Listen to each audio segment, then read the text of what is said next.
Look at the way the left treats the coalition. The ABC, have a look here at Sarah Ferguson, one of the stars of the ABC. And here she is, contemptuous, patronising to a minister, a former minister, a shadow minister, Michael Sukkar. Just have a look at this. And this is who the coalition think they need to win over. Have a look.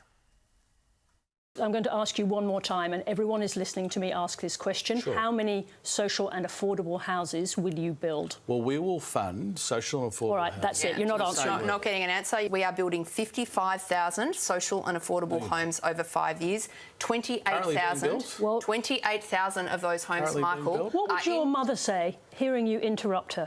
I've been interrupted the entire time, Sarah. Just please. It's okay. I'm unflappable, Sarah. I've done this my third run at this week. We are not in a public house. Wow. Let's move on. Well, Rowan, Excuse me. What would your mother say? Appalling behaviour. Appalling. Well, you think you host this program? I'm sorry. No. Think about your mother, Rowan. What an extraordinary thing for an ABC host to say to a shadow minister, to say to anybody really, to an adult man talking to an adult woman.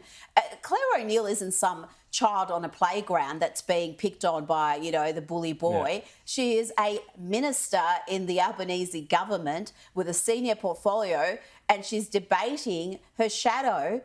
She doesn't need an ABC host to jump in there and say, what would your mother think about this hectoring? And then she asks a question to Sukkar, who begins to answer it, and immediately she cuts him off. It's like it was comical. It's so patronising, but I think more than just being comical, it's disturbing because obviously we're paying $1 billion a year. We expect the ABC to be impartial. I don't think we expect it anymore, but it is in their charter. And yet the bias from Sarah Ferguson was in full display because when it happened the other way, when Clare O'Neil interrupted Michael Sukkar, there were no warnings of what would your mother say about this? You're going straight to detention, young lady.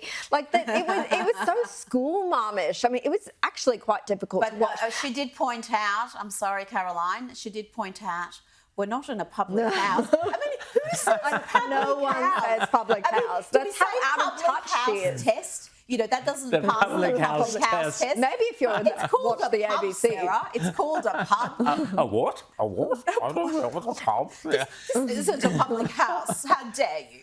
But the rudeness with which the ABC treat any coalition. And I watched the debate, which was on the ABC the other evening. I watched it so that the rest of the nation did not have to, obviously. But again, the same patronising treatment of Peter Dutton with David Spears, who used to work here, sort of saying, do you accept that climate change is responsible for the weather you're seeing right now around you? And Peter Dutton was, of course, to bow to the mantra and say, oh, yes, I accept that we're seeing impacts of climate change. I mean, this was just insane stuff. But this is what you've got to do for the ABC. If we had some kind of Trumpian leadership, if we'd seen, what Peter Dutton should have said is, no, I don't believe, stand up for what I believe. But what Sukkar should have said is, Sarah, no one is watching your show. Your ratings are falling, which is why we're going to abolish you when we get into government. I'm sure that would have been very popular with and the your mother will probably be pleased because she's probably watching Outsiders right now. That's what he should have said. So That's what he should have said. But you know what? That is what is missing. And I think Michael Sukkar would be one of the few MPs who would be up to that task. He would be, exactly. He would absolutely, but obviously... If the coalition weren't gun-shy. They are so gun-shy, as you said earlier. Jacinta Price had to essentially apologise or explain herself for saying that she wants to see Australia be great again. I mean, this is what it's been reduced to. And if you want to fight an election campaign on your knees, then good luck to you. You ain't going to win. Conservatives only win when they fight from a position of strength. And we saw that in the Voice referendum. Against all odds. We know it can work despite everything you hear. Australians are overwhelmingly sensible, they're overwhelmingly, I shouldn't say overwhelmingly, but they are still majority Conservative leaning. Even in Victoria, we saw the Voice defeated, despite the fact that the No camp had very meagre resources to fight that campaign compared to the Yes side. So it is doable, and it's not it is completely achievable, and they are botching it, Rowan. Yeah. And it's not as if there aren't genuine issues there. Caroline, tell us about Morgan Cox, who was on Q&A a few weeks ago. We played the clip here on Outsiders complaining about the housing problems. He's actually taken, his protest into his own hands. He's camped outside Albanese's infamous Copacabana beach house.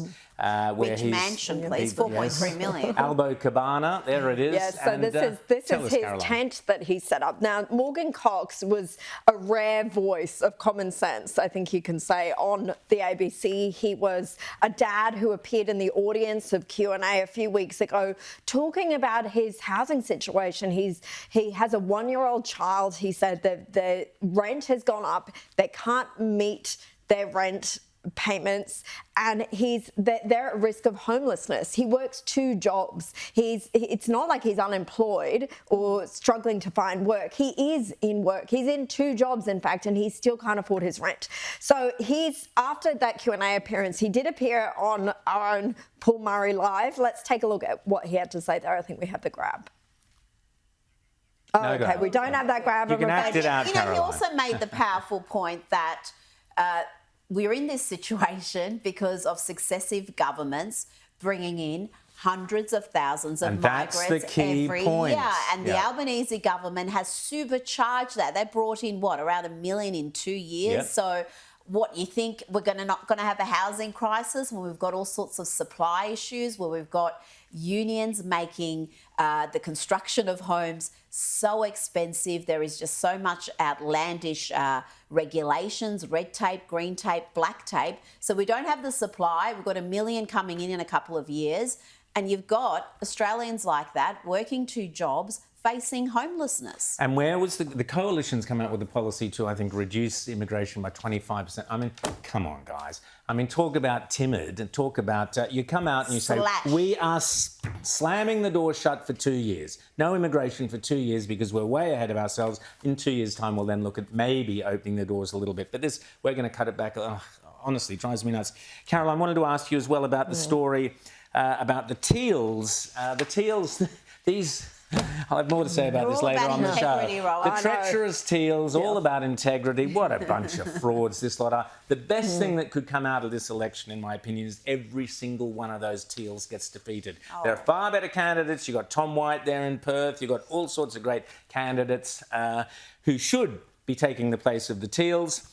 But tell us about this push polling, these tricks that they're up to, all this sort of Simon Holmes a court dabbling away in the background there. Well, Rowan and Rita, you may remember that the Teals came out against push polling, accused it of being a dirty tactic. Now, this is, of course, where under the guise of conducting a legitimate survey, you get a call, you get a text message asking you a number of questions about your political opinions, but they're loaded questions and they're leading you. Sometimes they're very opinion-based and they're leading you to a political opinion rather than just gauging your political opinion. So there was a story that came out this week about how robocalls were being made in Zoe Daniels' seat of Goldstein in Victoria, and they were asking these really loaded questions basically about Barnaby Joyce and Matt Canavan of the Nationals and how they support, apparently, that they're against,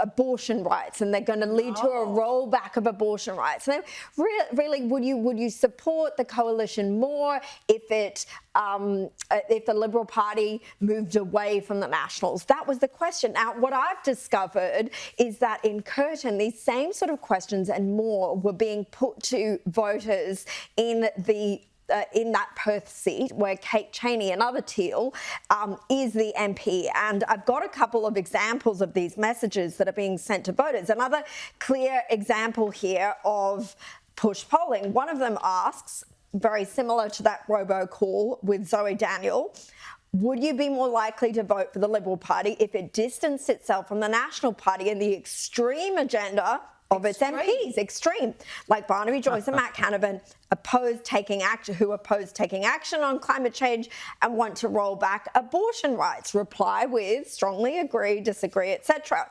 Another message said the Liberal Party's leader Peter Dutton has announced his intention to build 7 nuclear power plants that experts will say will take 15 to 20 years to build and cost hundreds of billions of dollars. Do you support or oppose those plans? Now, clearly, these are not just gauging people's political opinion. They're trying to influence opinion.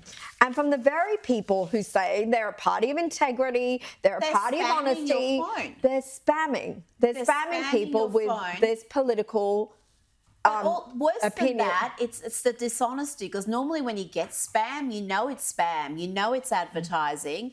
But this is so underhanded, it is so dishonourable. And for a party, and they are a party who were basically formed to stand up to, you know, the bastards in Canberra, to bring back integrity, to be transparent and be a conservative option. Remember, that was the whole sell. They weren't supposed to be options for Labor and Greens voters. They were supposed to be options for disenchanted Conservative voters. This party is to the left of Labor. They are very comfortably could be sitting in the Greens. They're another shade of green, and that's how the coalition has to treat them. They are, whether you love them or loathe them, they are not a conservative option. They're toxic.